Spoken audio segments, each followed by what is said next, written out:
Bible படிக்கும்போது சில வார்த்தைகள், இந்த வார்த்தைகள் எனக்காக கடவுள் தர்றாரு, எனக்காக இந்த வார்த்தைகள் மூலமாக கடவுள் எங்கிட்ட பேசுகிறாரு, எப்போதாவது உங்கள் வாழ்க்கையில் எப்போதாவது உணர்ந்திருக்கிறீங்களா என்று நான் கேட்குறேன். என்னோடய வாழ்க்கையில் நான் செமினாரியில் படிச்சுட்டு இருக்கும்போது 4வது வருஷம், அதாவது நோவிஷேட்டு, சிஸ்டர்ஸ் ஃபாதர்ஸ்க்கெல்லாம் தெரியும், ஃபோன் பேச முடியாது, வீட்டுக்கு போக முடியாது, அதுதான் நோவிஷேட்டு. அந்த நோவிஷேட்டில் படிச்சுட்டு இருக்கும்போது 4வது வருஷம் திடீர்னு ஒரு ஃபோன் கால் நோய்ஸ் மாஸ்டருக்கு, அதாவது என்னோடய அண்ணன் இறந்து விட்டார்கள். இன்றைக்கி மற்றவங்களுக்கு எல்லாமே ஒரு ஷோக்கு, அடக்கெல்லாம் முடிஞ்சு 2 நாளுக்கு அப்புறம் நான் திரும்பி நோவிஷேட்டில் வந்தோம். ஃபார்மேஷன் அப்படியே கண்டினியூ ஆயிடுச்சு. ஆனால் என்னோடய குடும்பத்தில், என்னோடய ஃபேமிலியில் அப்பா, அம்மா, அக்கா, இதுக்கு மேலே அப்பாவுக்கு வேலை செய்யறதுக்கான பழைய போல் வேலை செய்யறதுக்கு கஷ்டம். அக்கா பிஜி படிச்சுட்டு இருக்காங்க. அப்படி இருக்கும்போது எனக்கு மனதுக்குள்ளே ஒரே கஷ்டம், வீடு யார் பார்ப்பாங்க, அண்ணன் இறந்து விட்டார்கள். ஆனால் செமினாரில் இருந்து விலைக்கு போகிறதுக்கான ஒரு விருப்பம் என்கிட்ட இல்லை, ஆசை இல்லை.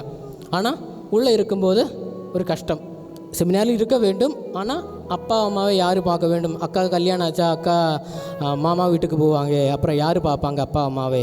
அப்படி இருக்கும்போது ஒரு நாள் என்னோடய ஃப்ரெண்டுக்கிட்ட நான் இதே சொன்னேன், ஷேர் பண்ணேன்.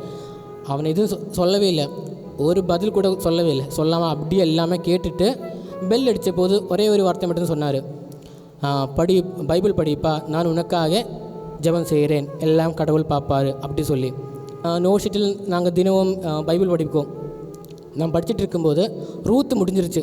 அப்புறம் சாமுவேலோட புத்தகம் ஓப்பன் பண்ணி படிக்க ஆரம்பிச்சிட்டேன். 1வது அதிகாரம் படிச்சுட்டேன், 2வது அதிகாரம் படிச்சுட்டேன். ஏற்கனவே 2 முறை நான் ஃபுல் பைபிள் படிச்சிருக்கிறேன், எந்த பிரச்சனையும் கிடையாது. 2வது அதிகாரம் படிச்சுட்டேன்.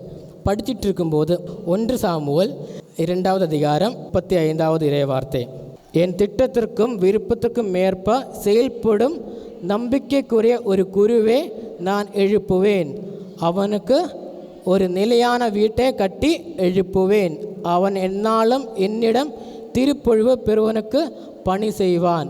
என் திட்டத்திற்கும் விருப்பத்திற்கும் ஏற்ப ஒரு குருவே நான் அருள்பொழிவு செய்வேன் என்று கடவுள் சொல்கிறாரு. அதுக்கப்புறம் தான், அதுக்கு அடுத்த இறைவார்த்தை தான் என்னோட மனதில் அப்படியே தட்டிச்சு. அதாவது அவனுக்காக ஒரு வீடை நான் கட்டி எழுப்பேன். வீடுனா ஃபிசிக்கல் வீடு கிடையாது. அந்த டைமில் என்னோட மனதில் வந்தது, என்னோட வீடை என்னோடய அப்பா அம்மாவே கடவுள் பார்ப்பார்.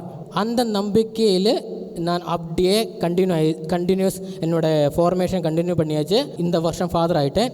அக்காவோட வாழ்க்கையை பார்க்கும்போது அவங்களும் நல்லொரு வேலை கிடச்சிருச்சு, திருமணம் ஆயிடுச்சு. அப்பா அம்மா அழகாக எந்த பிரச்சனையும் இல்லாமல் சந்தோஷமாக வாழ்ந்துட்டு இருக்காங்க.